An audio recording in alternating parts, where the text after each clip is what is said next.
नमस्कार। आप देख रहे हैं स्पेशल कवरेज न्यूज और मैं हूं आपके साथ शिव कुमार मिश्रा। उत्तर प्रदेश की योगी आदित्यनाथ सरकार को इलाहाबाद हाई कोर्ट से एक बड़ा झटका लगा है। स्कूल मर्जर पर योगी सरकार को यह बड़ा झटका है। सुबह सुप्रीम कोर्ट में सुनवाई हो रही थी। सुप्रीम कोर्ट ने यह कहा कि अभी आपका मामला हाई कोर्ट में लंबित है और जब यह मामला निपट जाएगा तब हम आपको सुनेंगे। पहले ये हाई कोर्ट में लंबित मामला वहां निस्तारित हो। तो अभी जस का तस करने का मामला पारित हुआ है। जो मर्जर हो गए हैं उनकी बाद में जांच होगी।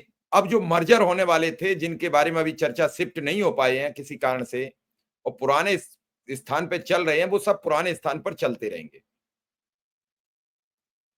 अब से अग्रिम आदेश तक कोई भी विद्यालय मर्ज नहीं किया जाएगा। जिन विद्यालयों के मर्जर के आदेश हो चुके हैं लेकिन जो विद्यालय अभी तक शिफ्ट नहीं हुए वो पुराने स्थान पर ही चलते रहेंगे। सरकार का काउंटर दाखिल करना है। उसके बाद बच्चों के अधिवक्ता अपने उत्तर लगाएंगे। अगली सुनवाई 21 अगस्त को होगी। बच्चों और शिक्षकों के लिए ये राहत भरी खबर है और इस बात की जानकारी वरिष्ठ अधिवक्ता एलपी मिश्रा ने दी। इस पूरे मामले पर बड़ी निगाह बनाए हुए अमृत पटेल अधिवक्ता इलाहाबाद हाईकोर्ट के, उनका ये वीडियो सामने आया है। आप सुन लीजिए क्या कहा। सीजे बेंच में स्कूल मर्जर को लेकर के सुनवाई हुई और कोर्ट ने स्टेटस को लगा दिया। यथास्थिति बनाने के लिए कोर्ट ने बोल दिया है और 21 अगस्त का डेट लगा दिया है। देखिए, सरकार के पास कोई जवाब नहीं था। सरकार निराधार अपना जो ये बता रही थी कि नहीं, हम बेहतर शिक्षा करने के लिए, बेहतर बच्चों को व्यवस्था देने के लिए स्कूल मर्जर कर रहे हैं। लेकिन दरअसल जब जज साहब ने क्रॉस क्वेश्चन किया, पूछा कि आप क्या क्या कर दिए हैं, क्या क्या कर रहे हैं, तो उस पर सरकार पूरी तरीके से बिना बोले शांत हो गई और माय लॉर्ड ने बहुत फटकार भी लगाई और ये कहा कि आप जिस तरीके से कर रहे हैं ये ठीक नहीं है। बहरहाल के लिए अभी चूंकि सीजे बेंच अब अगले मंथ में बैठेगी तो तब तक के लिए अभी ब्रेक लगा दिया है कि आप कुछ भी नहीं कर सकते हैं, जो है जैसे यथास्थिति। लेकिन सरकार को ये समझना चाहिए कि ये मर्जर चूंकि गरीब बच्चों के विरोध में है, गरीब बच्चों का बहुत नुकसान हो रहा है। अगर मर्जर करना ही है तो सरकार को कम से कम ट्रांसपोर्टेशन की सुविधा करनी चाहिए। सरकार को हब बिल्डिंग का व्यवस्था करनी चाहिए। अच्छे वहां के वातावरण को बनाना चाहिए। लेकिन सरकार उन सब चीजों को छोड़ करके सिर्फ मर्ज कर रही है और सरकार ये भी नहीं बता पा रही है कि कम वाले बच्चों के विद्यालय में मर्ज करना है कि ज्यादा वाले बच्चों के विद्यालय में मर्ज करना है कि 3 किलोमीटर दूर। सरकार कोर्ट का ये भी कंसर्न रहा कि विद इन 1 किलोमीटर रहे तो अच्छा रहेगा। फिलहाल अभी सुनवाई होना बाकी है, फाइनल ऑर्डर आना बाकी है। देखते हैं क्या होता है। धन्यवाद। ये आपने अभी इलाहाबाद हाईकोर्ट के अधिवक्ता को सुना। सरकार को यह बड़ा झटका है। सरकार इस पूरे मामले पर बैकफुट पर आई है और सरकार चाह रही थी कि कुछ न कुछ होता रहे, कुछ चर्चा चलती रहे, स्कूल मर्ज हो जाएं। लेकिन आज सरकार पूरी तरीके से बैकफुट पर आ गई। पिछले 1 महीना से जब से स्कूल खुले तब से ये मामला चल रहा है। सीतापुर के प्राइमरी स्कूलों के मर्जर पर हाई कोर्ट ने रोक लगा दी है। कहा अभी पुरानी स्थिति को बहाल रखें।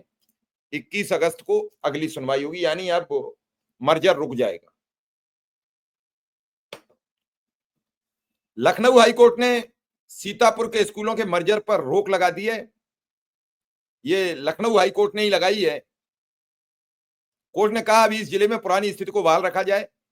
इस मामले में अगली सुनवाई 21 अगस्त को होगी। यह आदेश गुरुवार को हाईकोर्ट की डबल बेंच ने दिया है। इससे पहले 7 जुलाई को कोर्ट की सिंगल बेंच ने फैसले को सही ठहराया था। दरअसल बेसिक शिक्षा विभाग ने 16 जून 2025 को एक आदेश जारी किया था। इसमें यूपी के हजारों स्कूलों को बच्चों की संख्या के आधार पर नजदीक की उच्च प्राथमिक या कंपोजिट विद्यालय में मर्ज करने का निर्देश दिया गया था। सरकार ने तर्क दिया था कि इससे शिक्षा की गुणवत्ता में सुधार और संसाधनों का बेहतर उपयोग संभव होगा। सरकार के इस आदेश के खिलाफ 1 जुलाई को सीतापुर जिले की छात्रा कृष्णा कुमारी समेत 51 बच्चों ने हाई कोर्ट में चुनौती दी थी। एक अन्य याचिका 2 जुलाई को भी दाखिल की गई थी। याचिकाकर्ताओं ने कहा यह आदेश मुफ्त और अनिवार्य शिक्षा आरटी एक्ट का उल्लंघन करता है। छोटे बच्चों के लिए नए स्कूल तक पहुंचना कठिन होगा। यह कदम बच्चों की पढ़ाई में बाधा डालेगा। इससे असमानता भी पैदा होगी। जस्टिस पंकज भाटिया की पीठ ने 3 और 4 जुलाई तक बहस हुई। 4 जुलाई को दोनों पक्षों की दलीलें सुनने के बाद जस्टिस पंकज भाटिया ने फैसला उस समय सुरक्षित रख लिया। 7 अगस्त को सिंगल बेंच ने सरकार के पक्ष में फैसला सुनाया था। कहा था यह फैसला बच्चों के हित में है। 7 जुलाई को ऐसे मामलों में नीतिगत फैसले की चुनौती नहीं दी जा सकती जब तक कि वह असंवैधानिक या दुर्भावनापूर्ण ना हो। बेसिक शिक्षा विभाग के अपर सचिव दीपक कुमार ने आदेश जारी किया 50 से कम स्टूडेंट वाले परिषदीय स्कूलों कक्षा 8 तक का विलय करने की प्रक्रिया शुरू की जाए। इसके बाद शिक्षा महानिदेशक कंचन वर्मा ने सभी बीएसए से 50 से कम छात्रों का ब्यौरा मांगा। साथ ही उसके पड़ोस के स्कूल की जानकारी भी मांगी। उन्होंने साफ कहा कि कम छात्र संख्या वाले स्कूल को पड़ोस के किसी स्कूल में विलय किया जाए। यह देखें कि ऐसे स्कूल के रास्ते में कोई नदी नाला, हाईवे, रेलवे ट्रैक नहीं होना चाहिए। ऐसा इसलिए ताकि किसी तरीके की दुर्घटना का व्यवधान ना हो। सरकार का कहना है सभी स्टूडेंट को बेहतर और सुविधापूर्वक शिक्षा देने के लिए कदम उठाया जा रहा है। राष्ट्रीय शिक्षा नीति 2020 और राष्ट्रीय पाठ्यक्रम की रूपरेखा एनसीएफ 2020 के तहत स्कूलों के बीच सहयोग, समन्वय, संसाधनों के साझा उपयोग को बढ़ावा देना जरूरी है, जिससे हर स्टूडेंट की सुविधा के लिए बेहतर शिक्षा मिल सके। सरकार पूरी तरीके से तैयारी क्या कर रही है? हर जिले के मुख्यमंत्री अभ्युदय कंपोजिट विद्यालय कक्षा 1 से 8 तक खोला जा रहा है। प्रदेश सरकार की ओर से इन स्कूलों को आधुनिक इंफ्रास्ट्रक्चर, शैक्षणिक सुविधाओं से लैस किया जाएगा। हर स्कूल में कम से कम 450 छात्रों के लिए संसाधन उपलब्ध कराए जा रहे हैं। स्कूल बिल्डिंग को 1.4 मानी 1.5 करोड़ की लागत से अपग्रेड भी किया जाएगा। स्कूलों में स्मार्ट क्लास, टॉयलेट, फर्नीचर, पुस्तकालय, computer room, mid day meal, kitchen, dining hall, CCTV, wifi, open gym और शुद्ध पेयजल की व्यवस्था की जाएगी। इसी तरह सरकार की ओर से हर जिले के एक मुख्यमंत्री मॉडल कंपोजिट की स्थापना की जा रही है। इस पर 30 करोड़ रुपए की लागत आएगी। इन स्कूलों में कम से कम 15 से छात्रों के लिए smart class, advance science lab, digital library, खेल मैदान, कौशल विकास की स्थापना की जाएगी।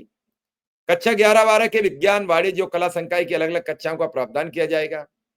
इन सब के बीच शिक्षक संघ इस बात के विरोध में उतरा। उत्तर प्रदेश महिला शिक्षक संघ की अध्यक्ष सुलोचना मौर्य का कहना है कि स्कूलों की संख्या कम करने से बच्चों का नुकसान होगा।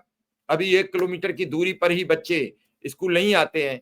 जब एक ग्राम सभा का स्कूल बंद कर दूसरी ग्राम सभा के स्कूल में बच्चों को मर्ज किया जाएगा तो ये स्कूलों की दूरी और बढ़ जाएगी, लिहाजा बच्चे नहीं जाएंगे। गांव में गरीब माता पिता के बच्चों के लिए वैन नहीं लगा सकते हैं, वह सुरक्षा की दृष्टि से भी दूर बच्चों को स्कूल नहीं भेजेंगे। इससे सबसे ज्यादा नुकसान बच्चों और अभिभावकों का होगा। बच्चे पढ़ाई छोड़ देंगे या प्राइवेट स्कूल में एडमिशन लेने को मजबूर होंगे। उत्तर प्रदेश प्राइमरी शिक्षक संघ के अध्यक्ष योगेश त्यागी का कहना है सरकार शिक्षा के अधिकार अधिनियम 2009 बाल संरक्षण अधिनियम का खुला उल्लंघन कर रही है। साल 2017-18 में बेसिक शिक्षा परिषद के 1.58 लाख से अधिक स्कूल खुले थे। इनमें 1,13,289 प्राइमरी स्कूल थे। कंपोजिट विद्यालयों के गठन के लिए कम छात्र संख्या वाले करीब 28,000 स्कूलों को पड़ोस के स्कूल में मर्ज किया गया। इससे 28,000 प्रधानाध्यापक के पद सीधे कम हो गए। वहीं छात्र शिक्षक अनुपात के लिहाज से हजारों टीचर भी सरप्लस हो गए। इसके चलते सरकार ने सरप्लस टीचर होने की वजह से आज तक शिक्षक भर्ती नहीं की। वहीं जानकारों का मानना है कि परिषदीय स्कूलों में करीब 1 दशक से प्रधानाध्यापक के पद पर पदोन्नति नहीं हुई है। 70% से ज्यादा स्कूलों में कार्यवाहक हेडमास्टरों के लिए कोई अतिरिक्त वक्ता नहीं दिया जाता है। आज तक उनकी नियुक्ति नहीं हुई। बेसिक शिक्षा परिषद के स्कूलों में 2017-18 से करीब 1.37 करोड़ छात्र थे। योगी सरकार की ओर से हर साल स्कूल चलो अभियान चलाकर नामांकन संख्या बढ़ाई गई। कोरोना महामारी के दौरान जब ग्रामीणों के पास प्राइवेट स्कूलों में फीस जमा करने के पैसे नहीं थे तो उन्होंने भी अपने बच्चों को सरकारी स्कूलों में दाखिला करा दिया था। 2021-22 में छात्रों की संख्या 1.91 करोड़ तक पहुंच गई, लेकिन बीते 3 साल में लगातार संख्या में गिरावट आई। आलम यह है कि अब यह संख्या 1.5 करोड़ रह गई है। जानकार मानते हैं 28,000 प्राथमिक स्कूलों को कंपोजिट स्कूलों में तब्दील करने से छात्रों की संख्या कम हुई है।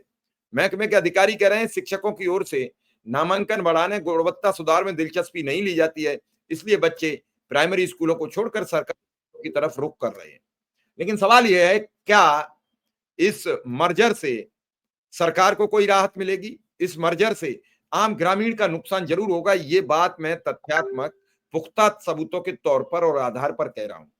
फिलहाल इस खबर में इतना ही कि स्कूल मर्जर पर योगी सरकार को हाईकोर्ट से बड़ा झटका लगा है। जैसे ही और जानकारी आर्डर की मिलेगी हम आपके समक्ष हाजिर रहेंगे। धन्यवाद, नमस्कार।